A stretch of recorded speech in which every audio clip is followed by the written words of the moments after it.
요 단어는 우리나라 불교의 그 역사가 되겠습니다. 이것이 이제 다음에 어떤 경우 이제 요 다음 기획에로는 그 불교사를 한번 할 터인데 그때에 한번 또 얘기가 될 일이 있다. 근데 이 책에서 이 단원이 들어있기 때문에 그냥 단원 따라 한번 스치겠습니다. 그치는데 요 역경사업에 이어서 이 단원이 들어오게 된 그런 이 편집하신 분의 그 뜻은 이렇게 역경되어서 들어온 불교가 우리나라에 들어와서 이렇게 이제 정착이 되었다. 이 말씀을 하시기 위해서 이 역경사업 다음에 이 단원을 넣으신 겁니다. 그쯤 생각하시고 이걸 역사를 배움과 동시에 교학이 이렇게 발전되어 가고 있다 하는 걸로 이해하시면 되겠습니다. 아마 불교의 깨목이라는 이 책 전체 가운데 제일 골치 아픈 단원이 아닌가 생각합니다. 여러분들이 비록 먼 거리에서 이렇게 책 하나만 놓고 이렇게 테이프를 들으시지만은 또 우리가 과거 어떻게 지내왔는가, 우리 역사가 어떤가를 알아본다는 것은 대단히 중요한 일입니다. 그래서 좀 지루하시겠지만은 진득이 좀 참고 끝까지 잘 좀 들어주시기 바랍니다. 본문 고구려 소수리망 2년 괄호고 372년 물론 서기죠. 불교가 처음으로 전해오고 백제는 침유왕 원년 괄호고 또 384년에 인도 스님 마라난타가 동진으로부터 와서 동진이라는 말은 그 중국 본토의 요 두문진자가 여기 나옵니다. 요 우회 시간에 이 두문진자 얘기를 했는데, 이런 사마귀가 세운 이 진나라가 그 후에 이 56국의 등살에 밀려가지고 약간 이 서쪽 구티를 양보하고 동쪽 구티를 밀려왔다고 해서 그 밀려온 뒤부터는 동진 그러죠. 동진으로부터 와서 불교가 전해졌으니 고구려보다 12년 후이고, 그러니까 고구려와 잘 기억하세요. 백제와의 불교가 전해진 연령 차이가 12살이 적다 그런 얘기입니다. 신라에는 법홍왕 15년 괄호고 528년이죠. 불교가 크게 행하였으니 백제보다 144년 후이다. 그건 이제 왜 그렇게 됐겠냐 하는 그 얘기를 들어 합니다. 왜 이 한반도 안에 똑같은 그 지역에 이 고구려와 백제는 그렇게 쉽게 불교가 전해졌는데, 그저 신라만은 그렇게 이제 이 불교가 늦게 전해졌겠느냐, 그걸 얘기하는데, 지형적으로 그렇게 됐다, 이렇게 말하는 사람들이 분이 있습니다.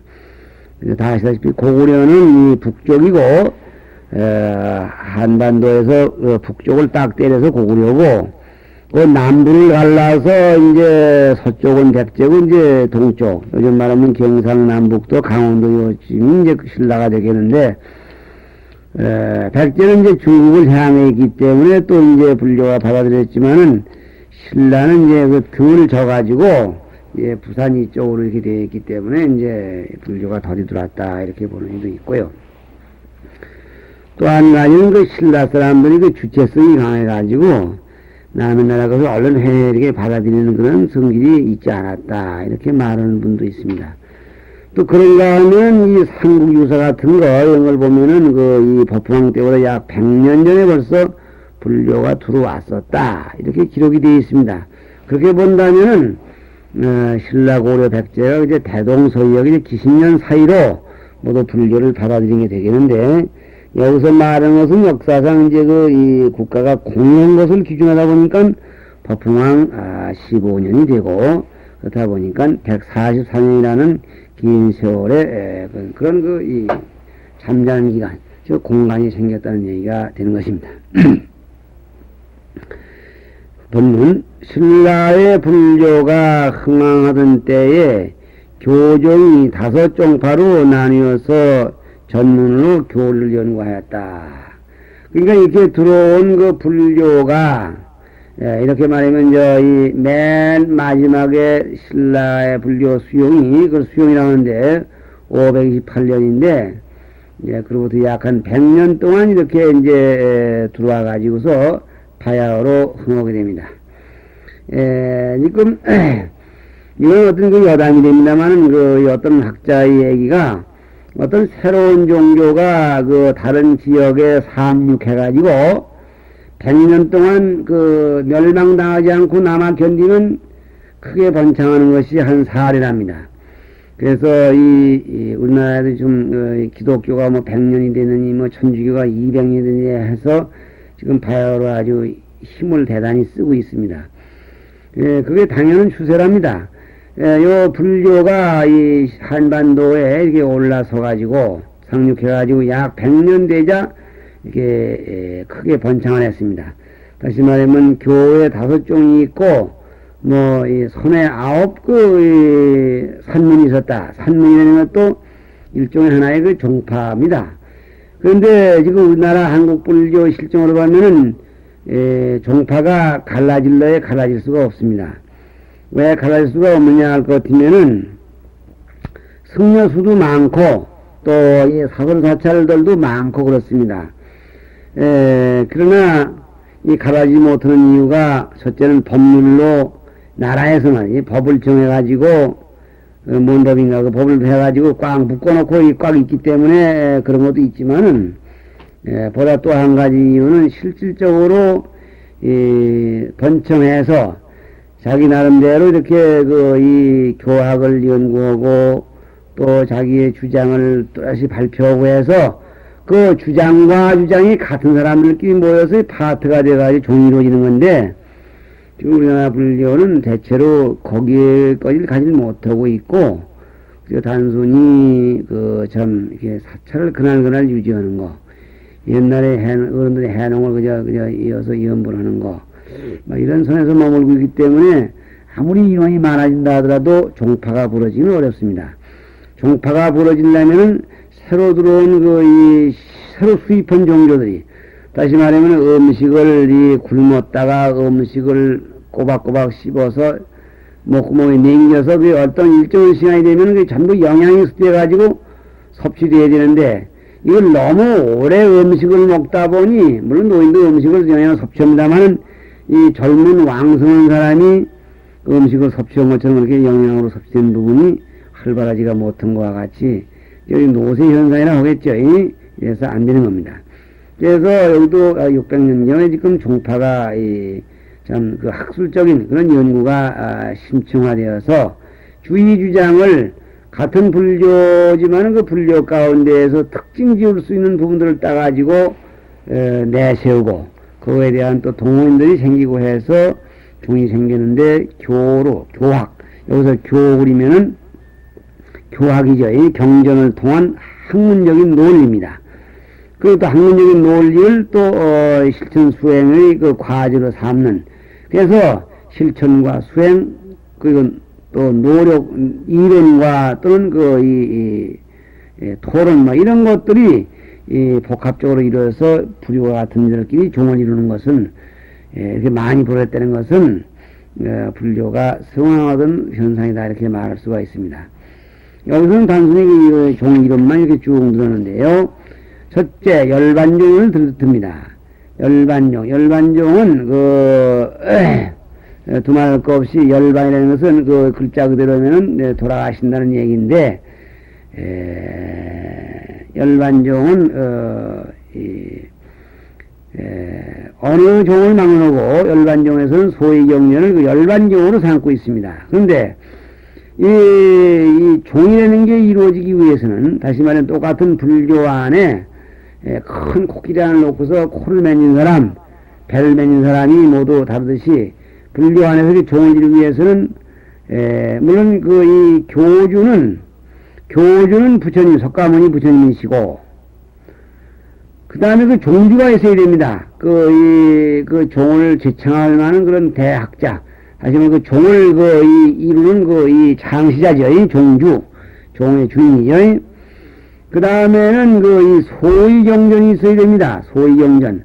그 불경 가운데 어느 경전을 의지해서, 어느 경전에 어떤 논리에 의해서, 주장한다는 그 소위경전이 있어야 됩니다. 그것이 만약에 지금 불교의 무슨 종파라고 하면서 그 최근 논어에 있는 말씀을 의지해서 한다, 그 논어를 우리는 좋아한다면 그건 불교의 종파가 아니죠.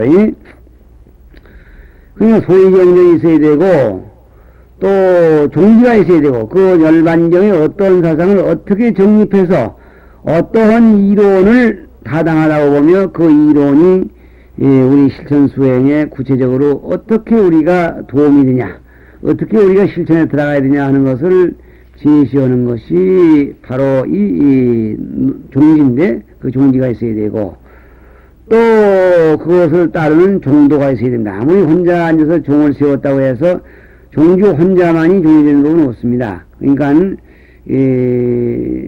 종주가 소위경전, 종지 이걸 들고서 제창했을 때 그 말씀 참 옳소하고 다른 사람이 많고 출입하는 인원이 많으면 그 종문이 번창한다, 이렇게 말할 수가 있는데, 여기서 지금 말하는 열반경은 이 소위경전이 무엇이냐 하면은 열반경입니다. 열반경 잘 기억하시고, 그러면 이걸 주장하는 장시자 누구냐, 종주는 누구냐, 그 다음 나오면은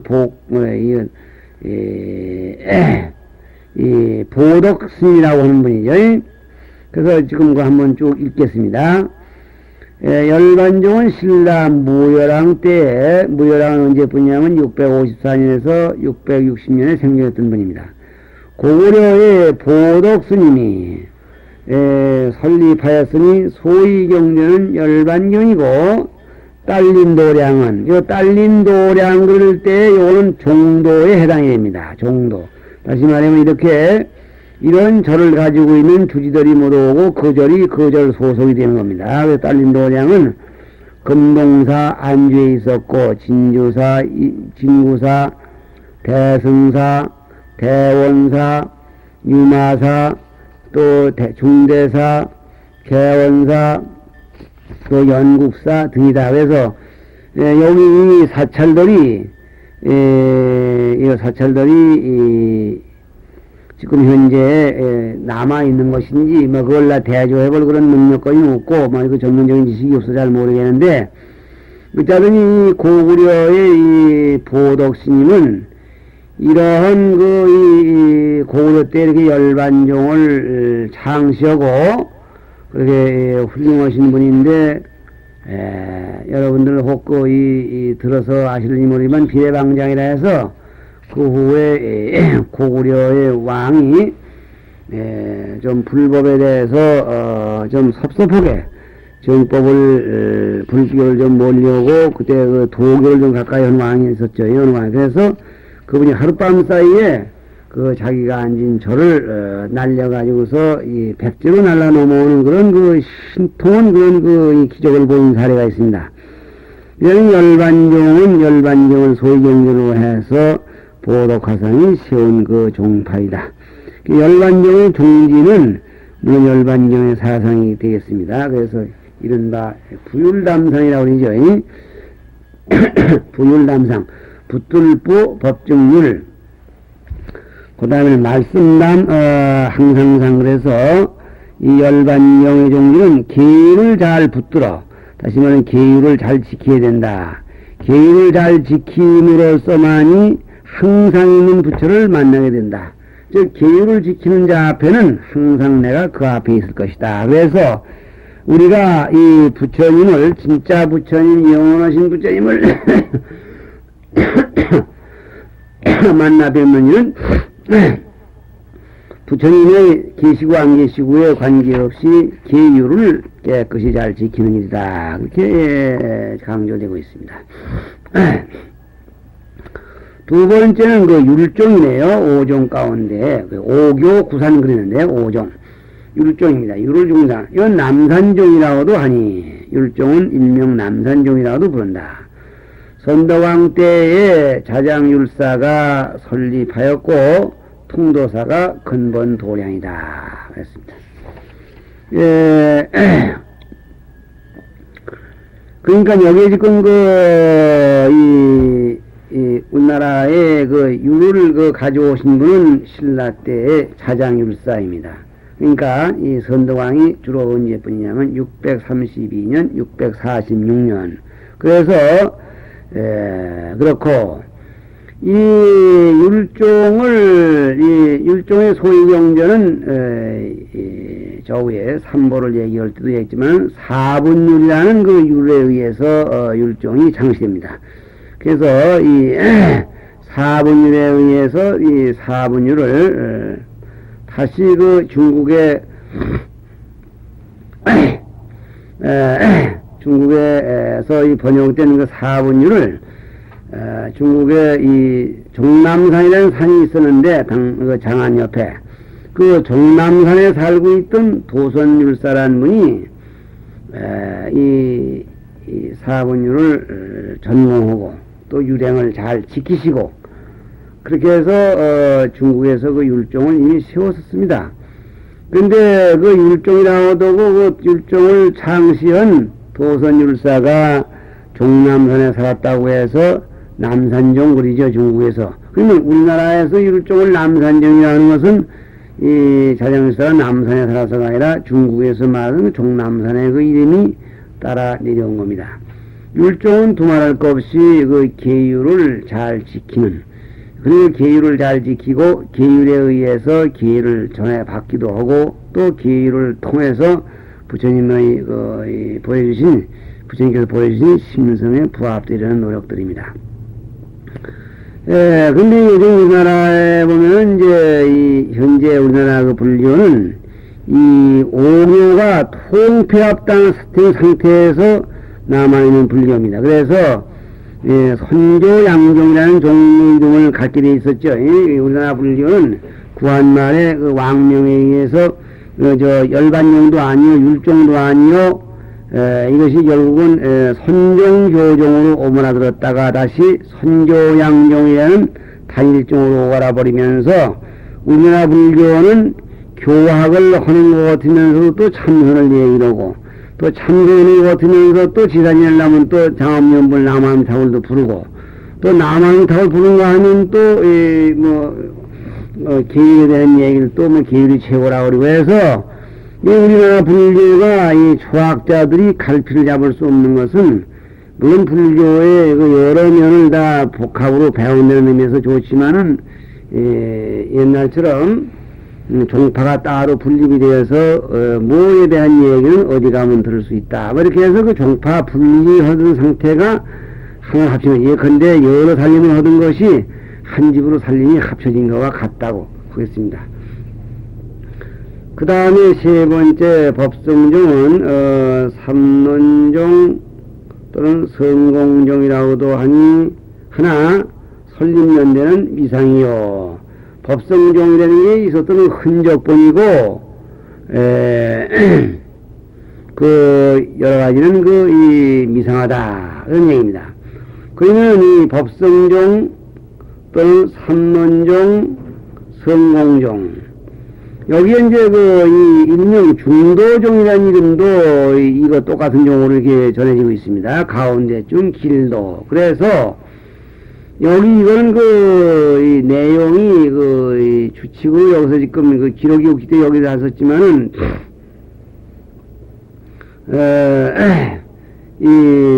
요 설명이 여기서 나옵니다. 삼국대에 성행했으며 뒤에 있었던 중도종도 삼론종의 다른 이름인 듯하다 그랬습니다. 다른 이름이라는 게 이 법성종을 중도종이라고도 부르는 별명의 하나인가 보다 이렇게 이제 여기서도 얘기를 했습니다만은 아마 이건 거의가 그렇게 보는 것이 대다수의 견해입니다.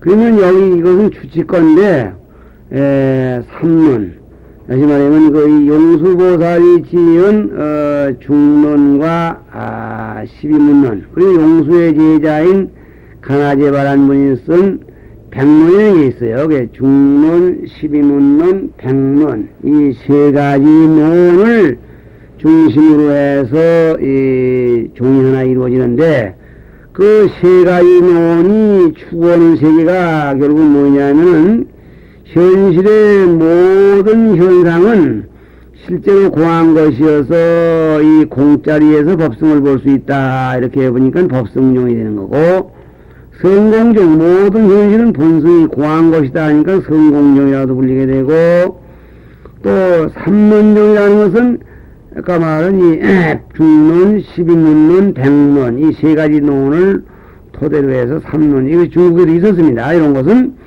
근데 이 삼론이 이 현실이 공허다. 그러면 공허다고 하는 얘기는 그러면 현실은 철저히 그러면 부정이 되냐? 아니다. 그 공허한 자리에 유가 있다. 그럼 유에 치우치네. 그래서 유에도 치우치지 말고 공에도 치우치지 말아야 되기 때문에 거기에 절실한 것은 중도다. 가운데쯤 길도 중도종이다. 그러니까 공과 유에 치우치지 않는 그 중도를 알고 깨달아라 하는 게 중도종입니다. 그런 뜻인데, 그래서 이러한 종이 이 기록이 일단 끊기고 이름만 나오고 있다 이런 얘기죠. 네 번째 화엄종 그랬습니다.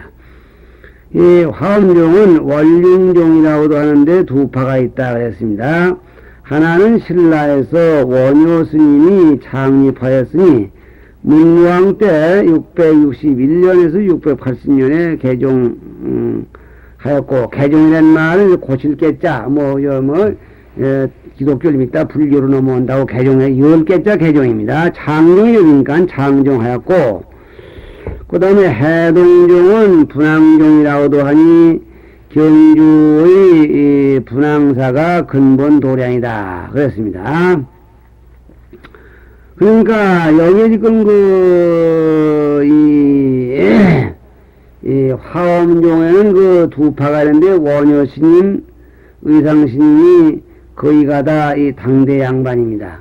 우리가 참 흔히 아는 얘기로 이 원효스님하고 의상스님하고 중국에 들어가시다가 원효스님은 도중에서 깨친 바가 있어 도로 돌아오셨고, 의상스님은 끝내 중국에 가셔서 공부를 하고 돌아오셨다. 이렇게 이제 돼 있습니다.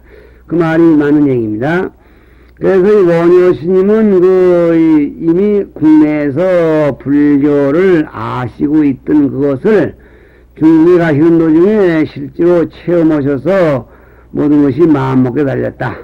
저는 말에는 이 묘청간에 시체를 이렇게 이 어물창고처럼 크게 지어놓고 거기다가 시체들을 쭉 선반에 얹어놓고서 육탈되기를 기다리는데, 그러니까 육탈되기를 기다리다 보니 물들이 썩어서 줄줄줄 흘러내려서 연분 밑에 이렇게 도랑 이 밑바닥에 그냥 가라앉아서 굳고, 근데 내려가면 물이 정화돼가지고 아래 또리에 가서 물이 슴슴한 물로 흘러내리겠죠.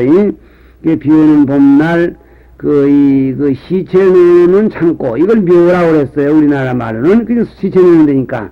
묘 사이에 비의직간에 들어가서 얼마나 자는데, 목이 말라 물소리가 나서 물을 마셨으나, 그날 보니까 저 위에 큰 창고 저 부분에서 물이 시체 썩은 물이 떨어지면서, 그게 위에서 어느 정도 정화가 되고 찝찝 일어났다나 잘 목마를 때 달게 먹었었다.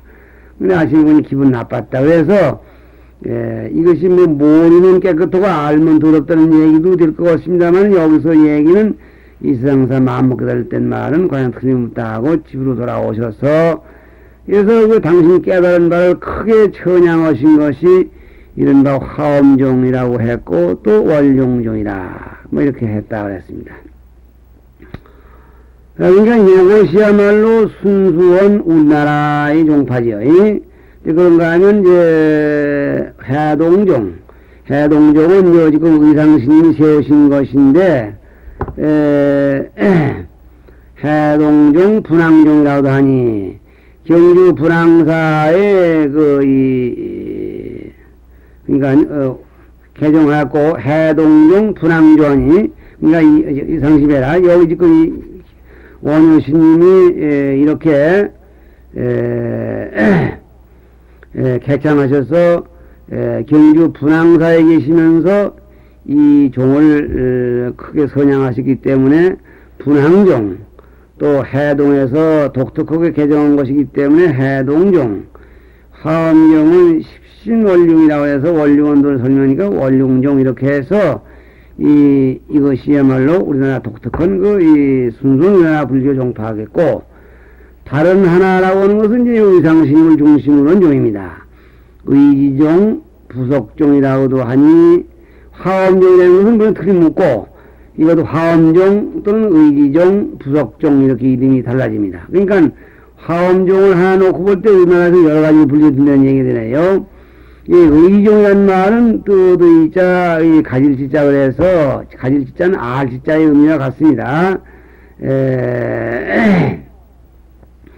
이 의상신이 중국을 끝내 가셔가지고 중국의 운하지영이라는 그 스님 밑에 가서 화엄령 공부를 합니다. 그때에 같이 공부하던 분이 이제 두순법사라고 해서, 두순이라는 분이 있어서 이 의상스님하고 참 요즘 말로 하면 동학이죠.